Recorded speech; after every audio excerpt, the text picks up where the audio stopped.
U.S. authorities have arrested 4 more people in the killing of Haitian President Jovenel Moïse, including the owner of Miami area security company that hired ex-Colombian soldiers for the mission. The squad of former Colombian soldiers are among dozens of suspected of carrying out the July 2021 attack that authorities say originally was envisioned to be a coup rather than an assassination. Investigators allege the plotters had hoped to reap lucrative contracts under a new administration once Moïse was out of the way.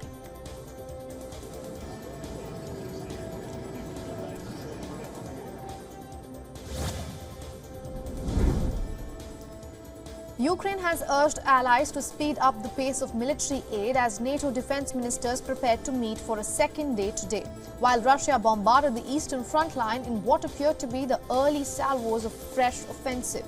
Much of Russia's artillery fire was focused on Bakhmut, a bombed-out city in Donetsk province and a principal target for President Vladimir Putin. Ukrainian troops there have fortified positions in anticipation of street fighting.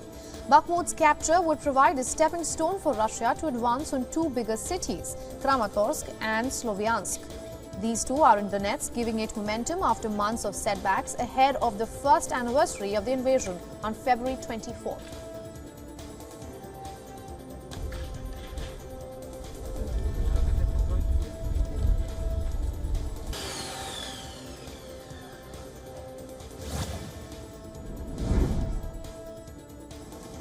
In a miraculous escape, a 77-year-old woman was rescued from the rubble in Adıyaman after almost 9 days since the 7.8 magnitude earthquake struck Turkey and Syria.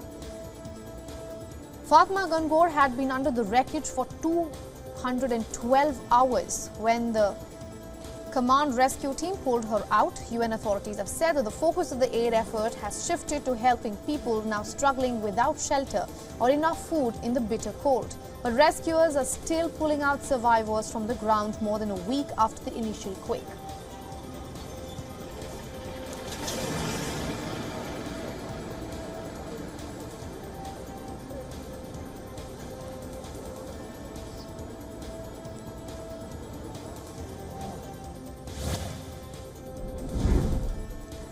Even as New Zealand looks to recover from Cyclone Gabriel, a 6.1 magnitude earthquake has struck near the nation's capital of Wellington.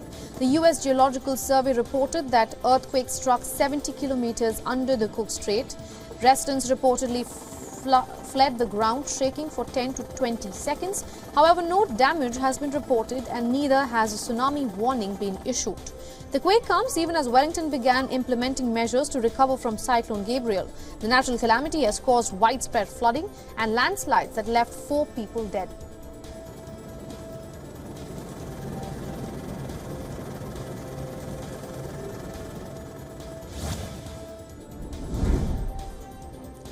Russia's defense ministry has released a footage of its Tu-160 heavy strategic bombers conducting routine flights. The ministry said that the flights were performed over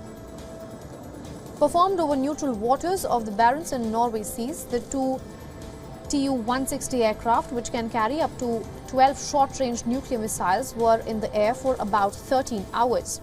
The footage came a day after Moscow released video of its Tu-95MC nuclear-capable strategic bombers performing what it described as a 7-hour routine flight over the Bering Sea, which separates Russia and the United States.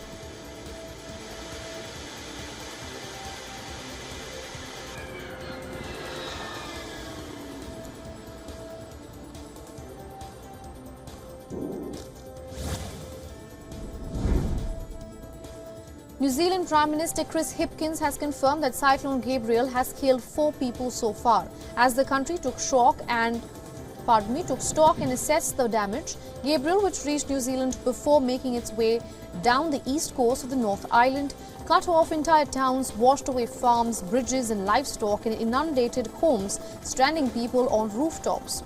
With around 1,400 people unaccounted for since the cyclone crisis began, Hipkins said that roughly 1,100 people have been reportedly found, and there is likely to be considerable crossover between the 2 lists.